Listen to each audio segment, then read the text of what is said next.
একটা ছোট্ট ছেলে ছিল, কিন্তু সে খুব বিরক্ত থাকত। কারণ তাকে প্রতিদিন ভেড়া পাহারা দিতে হতো। মাঠের মধ্যে ভেড়া চড়ছে, আর ছেলেটা ভাবছে এভাবে বসে থাকা কত বিরক্তিকর। হঠাৎ সে একদিন মজা করার জন্য চিৎকার করল, নেকড়ে নেকড়ে বাঁচাও। গ্রামের লোক দৌড়ে এলো, কিন্তু এসে দেখে কোথাও কোনো নেকড়ে নেই। ছেলেটা সেটা দেখে হাসছে। পরের দিনও সে একই কাজ করল। আবার সবাই দৌড়ে এলো, আবারও কোনো নেকড়ে নেই। এবার গ্রামের লোক রেগে গেল। তৃতীয় দিন সত্যিই একটা নেকড়ে এলো, ভেড়ার উপর ঝাঁপিয়ে পড়ল। ছেলেটা চিৎকার করল, নেকড়ে নেকড়ে বাঁচাও বাঁচাও, কিন্তু এবার কেউ এলো না।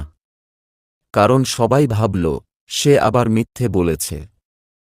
সেদিন ছেলেটা তার কয়েকটা ভেড়া হারাল, আর বুঝল মিথ্যে বলার ফল কত খারাপ হতে পারে। শিক্ষা: মনোযোগ পাওয়ার জন্য মিথ্যে বলো না, কারণ সত্যি সময় কেউ বিশ্বাস নাও করতে পারে।